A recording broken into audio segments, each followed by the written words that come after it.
Linney, before we start this chat, I need you to do me a favor and tell me that you are having a horrible time in Amsterdam at ADE. Well, I did just get here and I only slept for 1 hour because, I was trying to stay true to the song and stay awake on the plane in the middle seat next to the restroom. But I did write 3 songs in my session today, so, not too bad. That is amazing. I am having so much FOMO because, all the memories, and I'm seeing everybody's stories. And get this, I was watching a YouTube video earlier and an ad popped up for Lego, and I'm like, oh, okay, cool, Lego. And then it gets to the end of it, and it's for the Van Gogh Museum in Amsterdam. Oh my gosh. Which I haven't been to yet. This time, I didn't get to do any touristy things last year, so I'm hoping to, get on the water, maybe ride a bike as long as I don't tear my ACL again, and maybe go to some museums. You definitely need to, because when I was there last year, I did. So let's get into this chat. We're going to be talking all about your Smash Stay Awake coming up. We're going to get to know you a little better with Finky's favorites and ask you a question that you have possibly never been asked before. Linney, it has been way too long. Welcome back to America's Dance 30. Thank you so much for having me.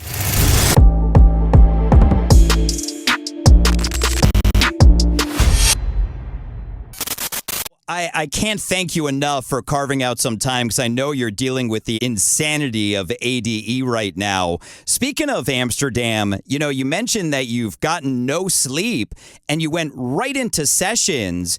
Is it tough being creative in sessions when you are so tired? There's something unique about just landing in a new country. You're like, okay, well, it's the middle of the day now. And yes, it started to hit me probably a couple hours in, but I don't know. I'm still riding a high from singing at the Sphere a couple nights ago. And we're going to be talking about that coming up. And I totally get it. When I landed in Amsterdam last year, I was fine until I think I sat down midday and then I was like, nope, I got to stand up. Yeah, gotta keep moving, Absolutely. Well, congratulations on this new Smash Stay Awake. I can't wait to talk about how it was born. But first, let's get to know Linney a little better with Finky's favorites.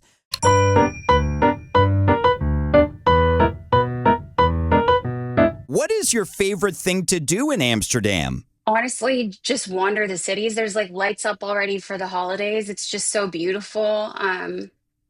Watching the lights on the water, just reminding myself that the world is so big. It is such a beautiful city being there. And I will tell you this, something I found out, and this might be very personal to me, but something I found out kind of at the end of my trip last year was I met somebody who lived there and they told me about the gold bricks on the ground there. Do you know about them? No, I don't. There are gold bricks throughout Amsterdam, and on them are written the name, the birth date, and the date it's when people were taken. And so they have memorials in gold bricks throughout the city.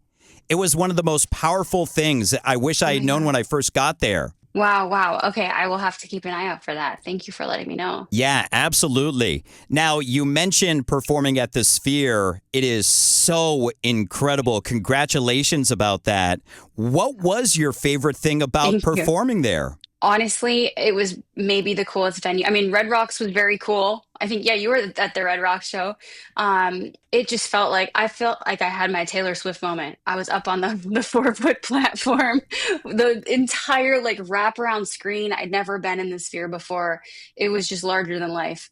And the production team was just next level. They were sewing costumes in the back. One of the other singers needed some shorts made, and it was top tier. That is incredible. Well, all your videos and everything just look amazing from there. So congratulations again. Congratulations to Subtronics for playing there. That's so cool. Yes, he's honestly just one of my favorite people I've ever collaborated with. He really shares his stage, and his fan base is just so warm and inviting and welcoming, and it's been just nothing but a positive experience working with him. That is so awesome. Well, speaking of your performances, what is your favorite pre-show ritual? Ooh, lately as I've been doing more touring and DJing too, I seem to find myself always ordering sweet green.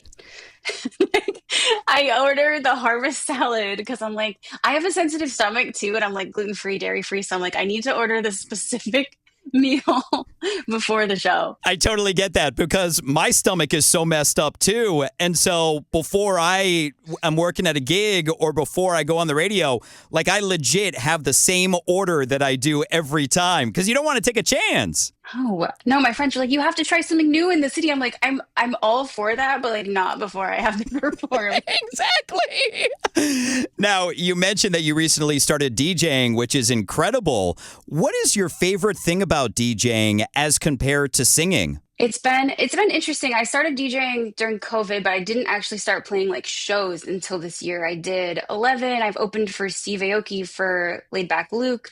I played EDC. I did opening weekend at Marquee, New York. And for me, I'm kind of like, wait, I've always loved curating music. Like I remember I would burn the CDs in middle school for like the long car rides at school. And like I love just sharing my favorite songs with people. And finding like sometimes when I hear one song, I hear another at the same time. And so that's been a cool way for me to like add vocals on top of different instrumentals and be creative in that way. That's so awesome. It was so great seeing you getting to play EDC, getting to play 11. That's so awesome. Now, something that people might not know about you is that you also thrived in country music, which is incredible. What is your favorite genre of music to listen to? I think it's dance music. I have my like during the day though, it's like chill house. I like playlists like chill tracks, deep house relax, and then at night it's more of like the club stuff. It's so funny you mentioned that because I remember being in the club and talking to one of the DJs and him mentioning that when he gets done with a gig, he'll get in the car and listen to like easy listening or jazz. Whereas I get in the Wow. car and I put dance music right back on. Like I just love it that much. Same, same. Absolutely. Now, finally, in Finky's favorites, in honor of your new smash, Stay Awake, and you being in Amsterdam doing sessions, where is your favorite place to write? Ooh, Cruise Control was really cool today. I also got to write at Martin Garrix's studio last year, and that was pretty beautiful. That's maybe my favorite, Stamped. That's awesome. But besides being in Amsterdam, like in general, writing songs, is it Oh. like in your bedroom? Is it on the beach? Is it in the studio? I definitely in the studio. I have a home studio. I have my own little vocal booth. I need to hear it to know whether I like it. So I'm the kind of person that like when I have the music, I'll put the mic up, I'll press record even before I know what I'm going to sing. I want to record the first idea, listen back, be like, was that cool? Was it not? Okay, let's finesse. And I kind of like workshop things that way with Ableton. I love that. And I love that you just start recording no matter what, because you never know what's going to come out. Exactly. Sometimes the first instinct, like, and sometimes when I get sent tracks, I do a lot of like writing vocals and lyrics on top of pre-existing tracks. It's top lining, I guess. If I don't hear anything the first couple times, it doesn't mean the track's not good or anything. It's just not for me. I need to be like immediately hear something to feel like I can do the track justice. Well, let's talk about something that I did hear immediately. Your new smash, Stay Awake. How was this song born?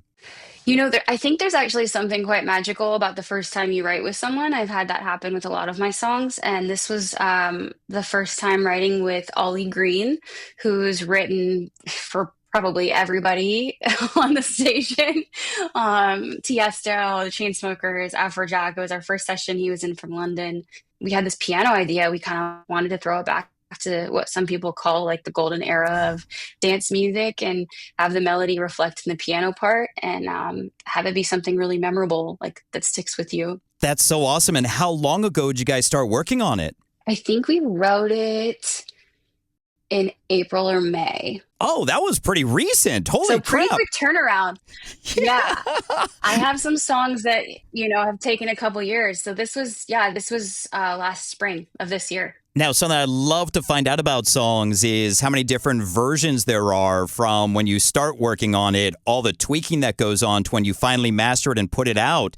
You as a singer-songwriter, are you through the entire process? So we had a day of demo that was like pretty representative of the melodic parts. Like the piano was there. We didn't have the drop completely built out yet because we didn't know where the song was going to go.